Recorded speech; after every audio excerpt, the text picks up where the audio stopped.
Bem, meus amigos, então vamos responder as perguntas que nos foram enviadas através de e-mail e também por telefone.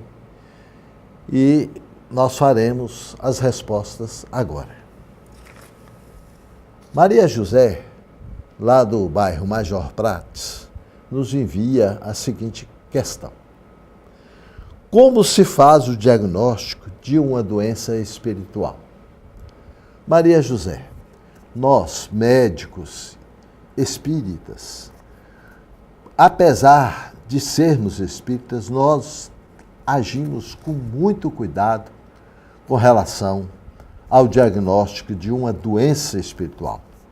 Nós sabemos que o homem é composto de 3 coisas: do corpo físico, que adoece com doenças físicas, do corpo mental, que adoece com doenças psiquiátricas, e do espírito, que também pode adoecer com doenças espirituais. Qual é a melhor conduta que nós, médicos espíritas, adotamos? Excluir, primeiro, as doenças físicas, fazendo exames, uma boa anamnese, um bom exame físico, pedindo aqueles exames que nós achamos que pode confirmar o diagnóstico físico deste paciente. Se porventura todos esses exames forem negativos, nós excluímos uma doença física, mas mesmo assim ainda não pulamos para a doença espiritual. Vamos levar em conta que pode sim aquela doença estar manifestando por um problema psiquiátrico, por um problema mental. E aí nós vamos ter que fazer um trabalho encaminhando esse paciente para um psiquiatra, para que ele também faça a mesma coisa que fizemos na parte física. Exclua uma doença mental, as psicopatias. Uma vez excluídas as doenças físicas, excluídas as doenças mentais, aí sim é que nós vamos pensar numa doença espiritual. Porque, conforme eu já disse, o espírito também pode adoecer. E nós estabelecemos o tratamento dessa doença espiritual. Aí volta a nós a responsabilidade, como médicos espíritas, de fazer este tratamento. Aqui em Montes Claros eu tive um caso muito interessante. E teve uma paciente que ela estava com problemas de labirinto, uma labirintopatia, que ninguém descobria, porque ela foi em vários médicos clínicos, otorrinos, e todos eles pesquisavam e não descobriam por que ela está tendo tonteira, sensação de vômitos, sintomas típicos de labirintite.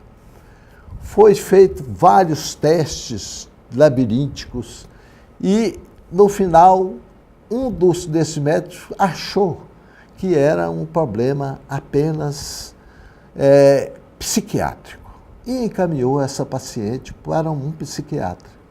Ele também examinou, ele também fez exames e chegou à conclusão que não tinha nada na área de psiquiatria, que a paciente era saudável, mentalmente falando. Então ele me chamou, ele próprio me indicou e falou: olha, o seu problema provavelmente é uma doença espiritual. Eu recebi essa paciente, fui até na casa dela pessoalmente, porque ela não estava mais aguentando levantar, porque as tonteiras eram enormes. E na conversa que eu tive com ela, pesquisando o passado, eu descobri que essa paciente era médium e que ela não tinha desenvolvido a sua mediunidade. Então eu propus para ela desenvolver essa mediunidade. E assim foi feito. Lentamente ela começou a frequentar e os sintomas foram desaparecendo, a ponto de desaparecerem totalmente. Hoje, essa pessoa trabalha numa casa espírita como médium. E isso fez com que nós fizéssemos o diagnóstico de doença espiritual e foi feito o tratamento com êxito total. Uma outra pergunta que nos foi enviada.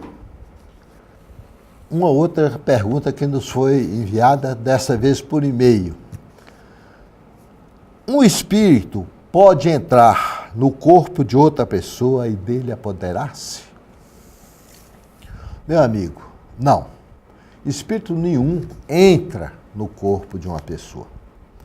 Isso é chamado de possessão. Na verdade, a possessão, ela não existe. Existe a obsessão, que é um espírito influenciar o espírito encarnado, mas entrar e tomar posse do corpo daquela pessoa, isso não existe. O que, na verdade, acontece na obsessão é que o espírito, na verdade, toma posse não do corpo, mas da vontade desta pessoa obsediada. Então, ela perde a vontade. A vontade que ela manifesta é do espírito obsessor. E isso requer também um tratamento espiritual. Eu espero ter respondido a sua pergunta.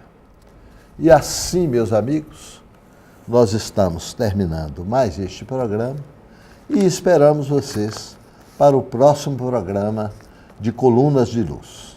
Que todos vocês tenham muita paz e muita luz.